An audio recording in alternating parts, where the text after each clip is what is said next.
신약성경 317페이지, 16페이지, 에베소서 5장 18절로 21절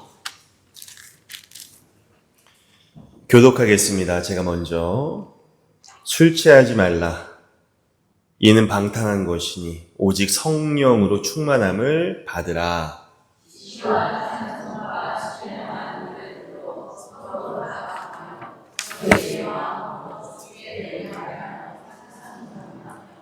범사에 우리 주 예수 그리스도의 이름으로 항상 아버지 하나님께 감사하며 그리스도를 경외함으로 피차 복종하라. 아멘.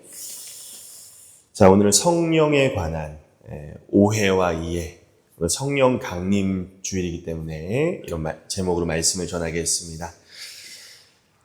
복음 전도자였던 빌리 그레함, 다 아시죠? 이 목사님은 말하기를 나는 실패자다. 왜냐하면 나는 너무 많은 사람들과 시간을 보내는 바람에 하나님과는 너무 적은 시간을 보냈기 때문이다. 성령님과 교제하는 삶이 우리 인생에도 가장 중요하다는 그런 말씀이겠죠. 우리가 성령으로 충만하지 않으면 우리의 마음은 이 땅에 영원하지 않은 것들, 세속적인 것들로 점점 가득 차게 되어 있어요. 성령님을 가까이 하지 않으면 우리는 반드시 세상과 가까워져요. 거룩하신 성령이 우리 곁에 계시지 않으면 우리는 점점 더러워지게 되어 있어요. 우리가 거룩하지 않은 이유는 성령님을 우리 마음에 두지 않고 다른 데 마음을 두고 있기 때문에 그렇습니다. 우리가 형식적이고 위선적인 종교 생활에서 벗어나지 못하는 이유도 성령님이 내 마음의 변두리에, 구석에 있기 때문이에요. 우리가 성령님을 두려워하지 않기 때문에 세상에 먹고 사는 문제를 두려워하고 염려하는 것이죠. 성령님을 바라보지 않으니까 우리의 연약함과 결점들을 바라보게 되고, 그러다 보니 마음이 우울할 수밖에 없고, 우리에게 뭐 선한 게 뭐가 있어요? 신세한탄하고 인생을 허비하게 되는 것이죠. 우리가 반복적으로 죄악에 무너지고 영적으로 성장하지 않는 이유, 성령으로 충만하지 않기 때문에 그렇습니다. 여러분, 십자가에서 죽으시고 부활하신 예수님을 제자들이 만났음에도 불구하고 변하지 않았습니다. 예수님은 그들에게 성령의 강림을 약속하셨고, 그들이 함께 모여 기도할 때 성령이 불같이 임하였고, 다 같이 성령의 충만함을 받고 나서야 변화가 되었어요. 자, 여러분, 하나님은 구원을 계획하신 분이고요. 예수님은 내가 다 이루었다. 하나님의 구원 계획을 순종함으로 이루신 분이고, 성령님은 뭐 하세요? 예수님이 다 이뤄놓으신 구원을 우리에게 적용하시고 완성하는 분이세요. 성령이 안 계시면 아무것도 안 돼요. 누구든지 성령으로 거듭나지 않으면 절대 구원받을 수 없어요. 자, 갈라디아 5장 5절 우리 한번 읽습니다. 시작. 우리는 성령님을 통해 믿음으로 의롭게 되기를 바라는 희망을 가지고 삽니다. 자, 먼저 성령에 관한 오해를 살펴보면, 오늘 설교가 좀 깁니다. 평소보다 한 10분 정도 길어요. 이해해 주시고. 자, 우리가 성령님을 어떻게 알 수 있을까요? 직통 계시를 통해서? 위험하죠? 경험을 통해서? 각자 경험이 다 달라서 기준이 될 수 없죠. 우리는 성령님을 오직 성경을 통해서만 그분이 누구시고 그분의 근본적인 사역이 무엇인지 알 수 있어요. 성령님은 진리의 말씀 안에서만 역사하십니다. 성령님은 절대 성경 말씀을 벗어나 사역하지 않으세요. 그러면 그 영은 성령이 아니에요. 성경은 성령님을 진리의 영이라고 하는 거예요. 자, 요한복음 16장, 자, 시작. 진리의 성령이 오시면 그가 너희를 모든 진리 가운데로 인도하시리니. 자, 요한복음 15장도 시작. 내가 아버지께로부터 너희에게 보낼 보혜사, 곧 아버지께로부터 나오시는 진리의 성령이 오실 때에는 그가 나를 증언하실 것이요. 하나님의 말씀이 진리인데 성령은 오직 진리의 말씀 안에서 행하시고 진리의 말씀으로 우리를 인도하시고 무엇보다 성령은 자신을 드러내시지 않고 그가 나를 증언하실 것이요 예수를 증언하신다. 정말 성령 충만한 사람의 특징은 성령을 강조하지 않고요. 진리의 말씀으로 충만하고요. 예수님을 높이게 돼 있어요. 진리의 성령이 우리를 진리 가운데로 진리이신 예수님께로 인도하시기 때문에 그렇습니다. 자, 요한복음 17장 17절 시작. 그들을 진리로 거룩하게 하소서. 아버지의 말씀은 진리입니다. 그리고 성령이 충만한 사람은 아까 예수님만 높여요. 자기 얘기 안 합니다. 성령은 우리로 하여금 예수님과 그분의 구속사역, 십자가와 부활, 그분의 공생의 삶에 집중하도록 우리를 인도하세요. 성령은 자기를 드러내지 않고 예수를 증언하시죠. 참 겸손하시죠. 이것이 바로 성령님의 역할이에요. 우리 한국교회는 성령의 영적인 현상에 다 눈이 가 있어요. 어떤 영적인 체험이나 현상들에 대해서 성령 사역이라는 이름으로 다 용인하는 그런 분위기가 있어요. 성경은 이러한 영적인 현상들을 다 믿지 말고 분별하라고 말하고 있어요. 요한일서 4장 1절 제가 있습니다. 사랑하는 여러분은 제가 있습니다. 자기가 성령을 받았노라고 말하는 사람들을 다 믿지 말고 그들이 성령이라고 주장하는 것이 과연 하나님께로부터 온 것인지 아닌지를 시험해 보십시오. 많은 거짓 예언자가 세상에 나타났기 때문입니다. 그 당시에 이미 지금은 말할 것도 없고요. 성령의 역사인지 악령의 역사인지 진리인지 미혹인지 분별하는 척도가 뭐예요? 바로 성경이에요. 성령의 자유로운 역사를 제한하면 안 된다고 하면서 목사한테 못하면 하나님께 벌 받는다고 하면서 성경적인 검증과 분별을 교회가 게을리할 때 온갖 종류의 잡다한 종교 현상과 체험들이 성령 운동이라는 미명 아래 교회 아래 누룩처럼 퍼지게 돼 있어요. 이상한 가르침과 미혹하는 영의 역사가 본물 터지듯이 교회를 훼손하고 파괴하는 것이죠. 아무리 놀라운 표적과 기적을 행하더라도 무턱대고 여러분 성령의 역사로 받아들이지 마시고 이게 과연 하나님께로부터 온 것인지 저 말씀대로 시험해 봐야 돼요. 성경은 사탄과 거짓 목사, 교사들도 여러분 이적과 기사를 행할 수 있기에 미혹되지 말라고 가르쳐요. 생각해보죠. 이집트의 그 파라오, 성경에 바로라고 나오죠. 바로의 그 술객들도 뭐예요? 지팡이로 그 뱀을 만든다니까요. 사탄도 악령도 이런 역사, 기적을 일으킵니다. 그날에 많은 사람이 나더러 주여 주여 우리가 주의 이름으로 선지자 노릇하고 주의 이름으로 귀신 쫓고 대단한 영적인 능력이죠. 주님의 이름으로 많은 권능을 행하지 않았습니까? 현대인의 성경, 세번역 성경은 이 권능을 기적으로 번역했어요. 주의 이름으로 많은 기적을 행하지 않았습니까? 가짜들도 이런 영적인 현상들을 만들어 낸다니까요. 내가 너희를 모르겠다. 이 불법을 행하는 자들아. 귀신 쫓고 기적 일으킵니다. 이 성경의 저자이신 성령께서 영적인 현상들을 성경으로 검증하라고 말씀하십니다. 그렇게 하지 않는 것이 성령님의 뜻을 거스리는 것이죠. 또한 성령님은 성경에 계시하지 않은 것을 누군가에게만 특별하게 따로 계시하시지 않습니다. 어떤 목사님은 바울에게 있던 육체의 가시가 뭔지 너무 궁금해서 성령님께 몇 달 동안 여쭤봤대요. 목회를 해야지 그걸. 그랬더니 성령님께서 알려주셨대요. 욕창이라고 알려주셨대요. 저는 그분이 제정신이 아니라고 생각해요. 성령께서 그렇게 할 일 없는 분인가? 성령이 계시한 만큼만 알면 되고 또 그걸 궁금해서 물고 늘어진다고 성령님이 그걸 또 욕창이라고 육성으로 알려주셨을까? 그러니까 뭐예요? 자기에게만 특별하게 알려줬다는 거예요. 그게 바로 과연 성령의 계시일까요?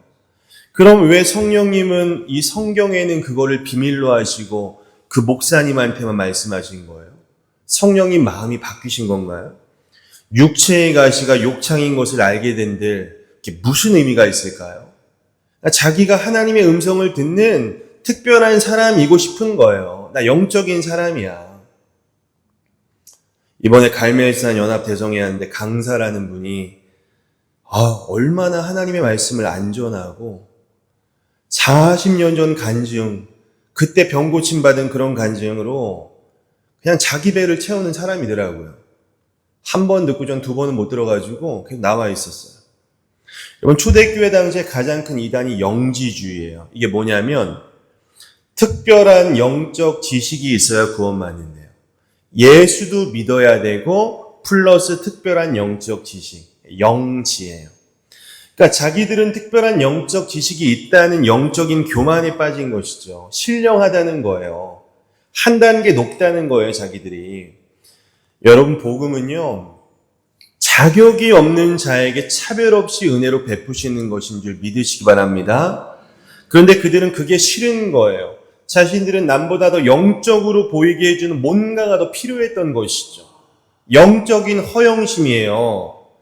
바리새인들이 사람에게 보이고자 선하게 행했던 그 자기 의와 똑같은 거라고. 자격 없는 자에게 주시는 구원의 은혜를 어떤 특별한 자격이 있어야만 구원받는 것처럼 변질시킨 것이죠. 전부 다 영적인 교만에서 오는 거예요. 또 어떤 분은 툭하면 천국과 지옥을 자기 집 드나들지 왕래하는 분들이 계세요. 유튜브 쳐보세요. 얼마나 많은지 몰라요. 툭하면 천국 갔다 왔대요.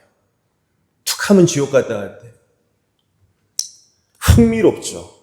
왜냐하면 성경에는 천국과 지옥에 대한 설명이 굉장히 제한적이거든요. 미국 출판 업계에서 가장 많이 팔리는 책이 뭔지 아세요? 천국과 지옥을 다녀온 체험을 기록한 책이 제일 많이 팔리고 있어요. 어떤 6살짜리 꼬마애가 천국에 갔더니만 성령님의 피부 색깔이 파란 색깔이래요. 이런 걸 부모가 받아 적어가지고 너 뭐 봤어? 책으로 팔아먹는 거예요. 3분이라는 제목으로 우리나라에 번역됐죠. 어떤 사람은 지옥에 자기가 갔더니 존 칼빈이 기독교 사상에 엄청난 영향을 끼친 사람이거든요. 성령님을 무시한 대가로 지옥에서 불타고 있다는 거예요. 또 몇 년 전엔 그 토마스 주남 여사라고 천국은 확실히 있다. 조용기 목사님이 극찬을 했죠. 7년간 천국에 17번 왕래했는데 자신의 어머니와 친구들이 지옥에서 고통받는 장면을 보여주셨다는 거예요. 그때 주님이 이것을 너에게 보여준 이유는 너를 통해 사람들이 지옥의 실상을 알고 그들이 구원받도록 하기 위함이다. 너무 그럴듯하잖아요. 근데 여러분, 성경의 그 부자와 나사로 이야기를 잘 보면 매우 놀라운 말씀이 있는데 부자가 고통 중에 말하길 나사로를 보내어서 내 형제가 이 고통받는 곳에 오지 못하게 해달라고 말해요. 근데 아브라함이 뭐라고 하죠? 아니다. 모세와 예언자들이 있으니 그들의 말을 들으면 된다. 모세와 예언자는 뭐예요? 구약 성경의 관용어예요. 모세와 예언자의 책. 구약 성경 말씀이 있고 그 말씀을 듣고 믿으면 지옥에 오지 않을 수 있다. 부자가 뭐라고 해요? 그렇지 않습니다. 죽었다가 살아난 사람이 가면은 내 형제들이 깜짝 놀라서 너무 신기해서 회개하지 않겠습니까? 아브라함이 이렇게 말해요. 그들이 성경을 믿지 않으면 비록 죽은 사람이 다시 살아난다고 해도 그들은 믿지 않을 것이다. 굉장히 중요한 얘기라고 생각해요. 그냥 환상 중에 황홀경 중에 천국과 지옥을 다녀온 정도가 아니라 실제로 죽어서 천국과 지옥에 다녀온 사람들이 다시 살아나서 우리에게 천국과 지옥을 이야기해줘도 이 하나님 말씀을 듣지 않으면 그들은 절대 회개하지 않을 것이라고 말하는 거예요. 하물며 살아있는 그냥 상태에서 어떤 영적인 체험으로 천국을 왔다 갔다 하는 사람들의 간증이 무슨 의미가 있겠습니까, 여러분? 이런 간증들의 가장 큰 문제가 뭔지 아세요? 비성경적이라는 거예요. 성경에 없는 이야기. 흥미롭긴 하죠. 그럴듯해요. 벗어난 이야기를 하기 때문에 믿을 필요도 없고 근거도 없습니다. 상상의 나래를 그냥 펼치는 거예요. 천국과 지옥은 그냥 어떤 막 영화에도 나오잖아요. 이럴 것이다. 그런데도 우리는 솔직히 정말 재미없는 이 성경보다, 저도 성경이 재미없거든요, 흥미롭고 신기한 그 비밀스러운 것 같은 그런 간증들, 여기에 훨씬 더 관심이 가는 거죠. 목사들이 전부 다 말씀 안전하고, 특히 부흥사를 보면 간증만 1시간, 2시간을 얘기를 해요.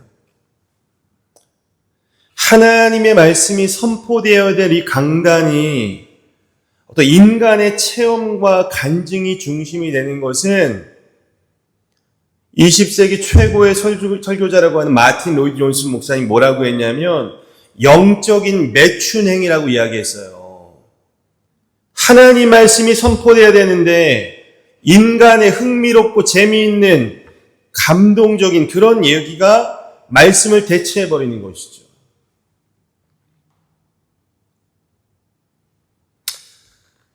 간증이 솔직히 재밌죠.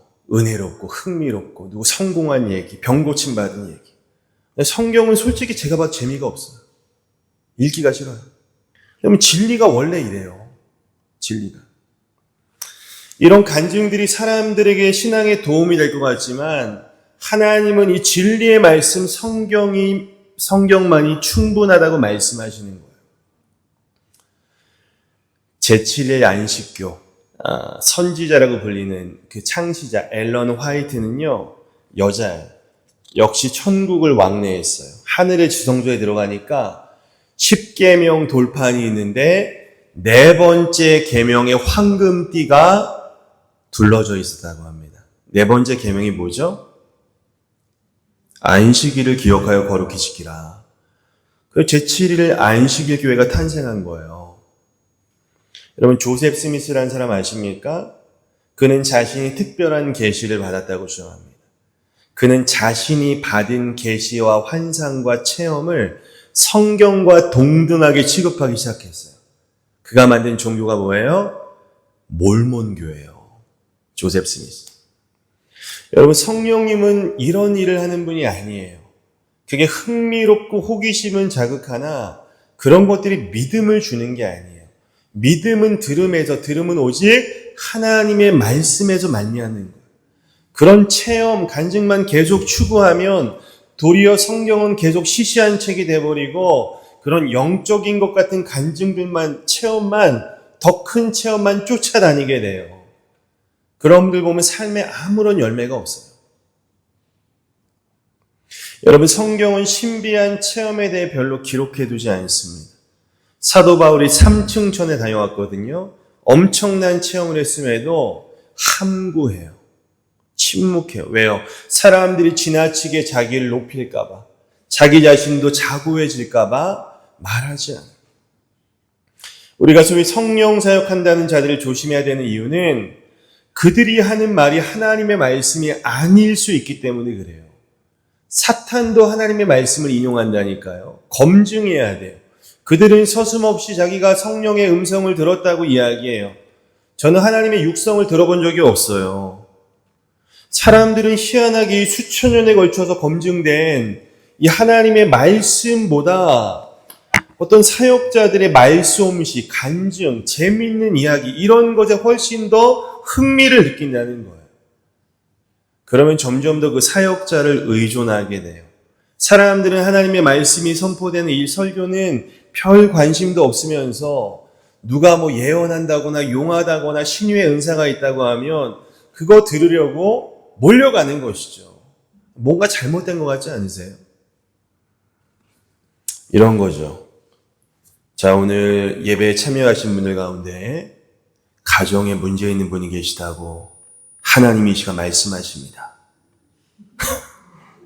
가정에 문제없는 사람이 세상에 어디 있어? 주님이 바로 그분에게 말씀하십니다. 딸아, 내가 너를 사랑한다. 아들아, 내가 너의 아픔을 다 안다. 조금만 참고 견뎌라. 내가 해결해 줄 것이다. 이렇게 하면은 하나님이 정말 나에게 말씀하시는구나. 나를 기억하시는구나. 은혜를 안 받을래 안 받을 수가 없는 거예요. 흉내 한번 내본 거예요. 연기력이 부족하지만 여러분, 이런 거는 사람을 조종하는 심리학에 가깝습니다. 얼마든지 인위적인 은혜를 만들어낼 수가 있어요. 재미있고 감동적인 얘기하면. 여러분, 사람들이 왜 이단에 빠지는데요? 기분 좋은 이야기 한마디만 들어도 마음이 달라지는 게 사람이더라고요. 자, 우리 또 성령님 하면 신유의 은사를 빼놓을 수 없잖아요. 여러분, 코로나19는 도대체 왜 고치는 목사님들이 안 계신지 모르겠어요. 그 이전에 많던 수많은 신유 사역자들 지금 다 어디 갔습니까? 실제로 코로나19 아무것도 아니라고 했다가 자기가 코로나19 걸려 돌아가신 목사님도 계셨어요. 저는 하나님께서 지금도 우리의 질병을 기적적으로 고쳐주신다고 완전히 믿는 사람이에요. 신유의 기적은 있어요. 그러나 누군가 신유의 은사가 있다고 하면 저는 그 사람을 검증해 봐야 한다고 주장해요.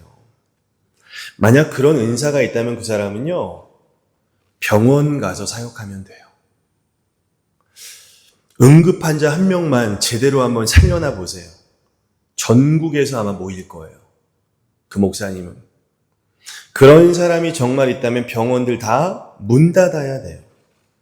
저는 누구든지 기도 많이 하고 믿음이 있으면 지금도 기적은 일어난다고 믿습니다. 이외에도 뭐 방언이나 예언 등 너무나 제가 할 말씀들이 많지만 시간이 부족하기에 성령님에 대한 오해는 제가 이 정도로 하고 올바르게 성령을 이해하는 그런 말씀을 잠깐 전하겠습니다.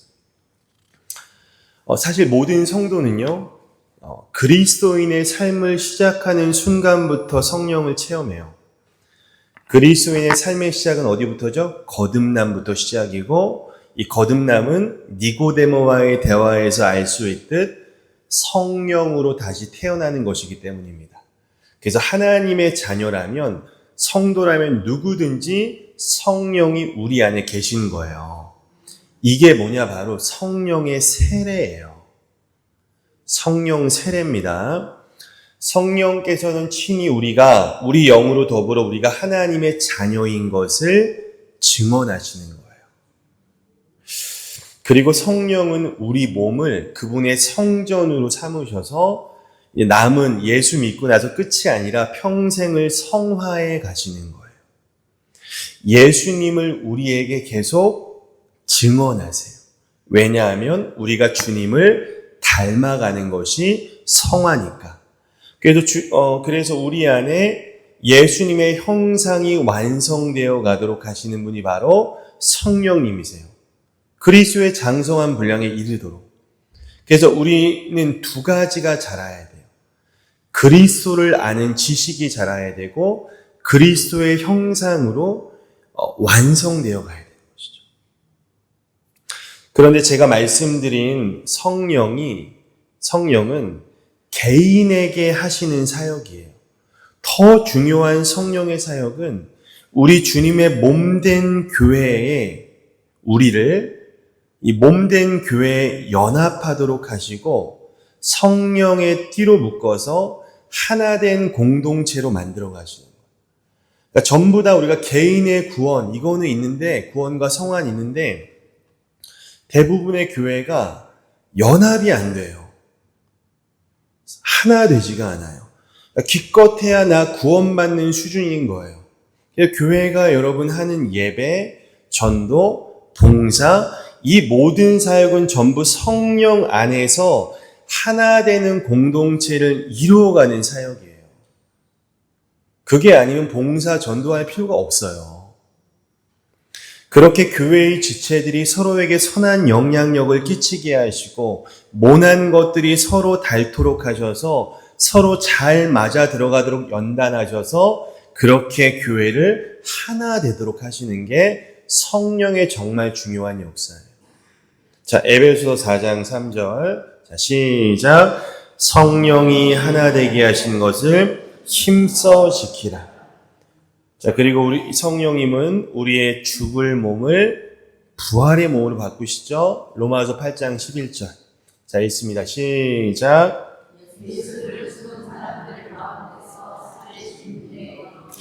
여러분 안에 살아계시면 그리스도를 죽은 사람들 가운데서 살리신 분께서 여러분 안에 계신 자기의 영으로 여러분의 죽을 몸도 살리실 것입니다.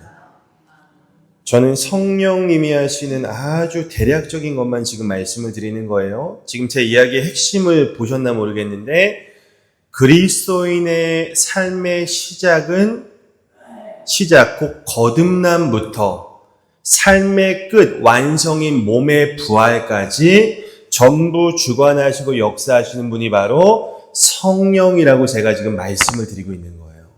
할렐루야. 네. 여러분, 구약시대에도 성령은 끊임없이 사역하셨어요. 창조 때에 하나님의 신이 수면에서 운행하셨고 특별한 사명을 위해 사람들을 성령으로 기름 부으셨어요. 여호와의 영이 삼손에게 임하여서 사자를 염소 새끼 찢듯이 찢었고 이스라엘 초대 왕 사울에게 하나님의 영이 크게 임하여서 예언을 하고 새로운 마음을 갖게 되기도 하고 전쟁에서 이기기도 했어요. 그럼에도 구약의 성령의 활동은 되게 낯설게 느껴질 만큼 굉장히 미미했어요. 구약의 예언자들은 메시아가 시대가 오면은 하나님께서 모든 사람에게 성령을 부어주실 것이라고 누누이 예언했어요. 여러분, 세례 요한이 메시아를 이렇게 소개합니다. 나는 너희에게 물로 세례를 주거니와 그는 성령으로 너희에게 세례를 주리라. 굉장히 중요한 거예요. 우리가 생각하는 예수님은 죄 용서해 주시는 분인데 그뿐 아니라 예수는 우리에게 성령으로 세례를 주는 분이구나. 그래서 요한복음은 이렇게 말씀하세요. 요한복음 14장. 자, 시작. 보혜사 곧 아버지께서 내 이름으로 보내실 성령 그가 너희에게 모든 것을 가르치고 내가 너희에게 말한 모든 것을 생각나게. 그래서 부활하신 주님은 승천하실 때까지 계속 성령을 강조하시죠. 예루살렘 떠나지 말고 기도하고 기다리면 성령으로 세례받을 거야. 오직 성령이 임하면 너희가 권능을 받고 내 증인 될 거야. 그래서 우리가 예수님을 통해 받을 수 있는 가장 큰 선물 두 가지가 뭐예요? 죄사함과 성령이에요. 이 둘은 전부 다 구원과 관련된 거예요. 그러므로 모든 구원받은 자는 죄사함과 성령의 세례를 동시에 받아요. 제가 왜 이걸 강조하냐? 어느 교단은 성령 세례를 구원받은 다음에 2차적으로 받는 선물이나 체험으로 저기 순복음이 그렇게 가르쳐요. 그건 잘못된 거예요. 아니에요. 우리가 거듭난 후에 뜨거운 체험을 할 수도 있고 성령의 충만함을 받을 수 있지만 그건 성령 세례가 아니에요. 죄인이 회개하고 예수를 믿을 때 예수님은 그 죄를 사하시는 동시에 성령으로 세례를 주시는 것이 성경적인 거예요. 그래서 예수 믿는 모든 사람들은 전부 성령 세례를 받은 자입니다. 할렐루야. 자, 또 한 가지, 오순절에 120명의 사람들이 기적적인 현상과 함께 성령의 충만을 받고 각자 다른 나라의 언어로 말하기 시작해요. 그건 랄랄라가 아니고 실제 언어였죠. 자, 사람들이 새 술에 취했다고 하니까 베드로가 말하길 지금 아침 9시다. 술 취한 거 아니라 성령을 주시겠다는 예언의 성취다. 사람들이 찔림 받고 나서 우리가 어찌할꼬 베드로가 너희가 회개하고 죄사함을 받으라 그러면 성령을 선물로 받을 것이다. 그러자 그날에 3,000명이 신자가 돼요. 여기서 120명과 3,000명을 반드시 구분해야 돼요. 우리는 막 기도할 때 성령 오순절의 역사가 마가의 다락방의 역사가 우리에게 임하게 해달라고 기도하는데 잘못된 기도예요. 그거는 그 사건은 역사상 그때 딱 한 번밖에 일어날 수 없는 이례적인 사건이에요. 성령을 통해 교회가 탄생한 사건. 다시 반복되지 않아요. 우리가 구해야 될 표준은 바로 3,000명의 불신자가 죄사함과 성령 세례를 받은 사건이라는 거예요. 이들은 또 방언을 했는지 안 했는지도 안 나와 있어요. 오순절 사건은 구약 예언의 성취이자 주님의 몸된 교회가 탄생한 사건이에요. 그것은 모든 교회가 반복해서 경험해야 될 표준은 아니라는 거예요. 자, 그리고 성경은 성령의 충만을 강조해요. 성령 세례가 아니라 충만을 왜냐하면 앞에서 설명드린 대로 그리스도인은 모두 성령으로 이미 세례를 받은 자들이기 때문에 그 이후에는 성령의 충만을 강조해야 돼요. 그래서 성령의 세례는 단적이고 딱 한 번 예수님을 영접할 때 받고, 성령의 충만함은요 여러 번 받을 수가 있어요. 여러 번. 그리고 성령님은요 우리 교단 신학에 따르면 잃어버릴 수도 있고요, 영적인 침체에 빠질 수도 있어요. 다시 회복할 수도 있어요. 재충만 받을 수도 있어요. 우리 중에는 지금 어때요? 성령 충만한 분도 계시지만 그렇지 않은 분도 계시고 영적 침체 가운데 있는 분도 계세요. 성령님은 우리 죄로 인해 근심하기도 하시고요, 데살로니가 전서에는 성령을 소멸하지 말라고도 하세요. 우리가 성령의 충만함에서 이탈하는 대부분의 경우는 죄 때문이에요. 따라서 성령 충만을 회복하는 길도 회개와 기도 외에는 없어요. 성령 충만함은 헌신된 그리스도인의 특징이에요. 초대교회 7명의 집사를 선출하는데 조건이 뭐예요? 너희 가운데 성령이 충만하고, 이게 첫 번째. 그 다음 믿음과 지혜가 충만하여 칭찬받는 사람이고, 바울과 바나바, 그 바나바를 설명할 때도 바나바는 성령과 믿음이 충만한 자라고 묘사하죠. 여러분, 고린도 교회는 성령 세례를 받았고 풍성한 성령의 은사들을 선물로 받았지만 그들을 향해 어느 누구도 성령 충만한 교회, 성령의 열매가 풍성한 교회라고 말하지 않아요. 문제 많은 교회. 바울조차도 그들을 향해 너희는 아직도 육신에 속한 자다. 여전히 시기와 분쟁이 있다. 즉 성령으로 충만한 그리스도인인가 하면 성령이 거의 소멸된 육신의 지배를 받는 그리스도인들도 교회에 많다는 거예요. 여러분, 그러면 성령 충만의 증거는 뭘까요? 바로 오늘 본문이에요. 술 취하지 말라. 이는 방탕한 것이니 오직 성령으로 충만한 바다. 술 취함과 방탕함과 충만함이 대조되죠. 방탕은 뭐예요? 절제가 없는 거잖아요. 성령의 충만은 뭐냐면 절제력을 잃지 않는 것이죠. 성령의 마지막 열매가 절제예요. 성령은 세상이 주는 죄와 쾌락에 대해서 절제하도록 하여서 우리를 세상과 구별하고 그리스도의 형상으로 다듬어 가시는 거예요. 그 다음 말씀 보면 성령 충만의 증거들은 어떤 신비적인 체험과 은사보다 하나님과 성도들과의 관계 안에서 드러나는 것임을 알 수 있어요. 자, 간단하게 성령 충만의 첫 번째 증거, 시, 찬송, 신령한 노래로 서로 뭐예요? 화답하는 거예요. 서로의 영적인 교제가 회복되는 거예요. 세속적인 잡담, 정치 이야기 교회에서 나누는 게 아니라 하나님 안에서 거룩한 영적인 친교가 이루어지고 서로 한 몸이 되어가는 것이 성령 충만의 첫 번째 증거. 두 번째, 너희 마음으로 주께 노래하며 찬송하라. 성령 충만할수록 하나님과의 관계가 풍성해져요. 너희 마음 할 때 여기 마음은 전심을 뜻하는 단어예요. 성령이 충만하면 전심을 다하는 예배, 마음에서 흘러나오는 찬양을 드리게 된다는 것이죠. 자, 성도들이 서로 화답하며 하나가 되고 그렇게 하나 된 교회 공동체는 주님께 참 예배를 드리기 위해 함께 나아가게 되는 거예요. 세 번째, 성령의 증거, 하나님을 향한 뭐예요? 뭐예요? 감사. 좋은 일엔 감사하죠, 다. 성령 충만한 자는 언제나 감사해요. 힘들 때도 감사해요.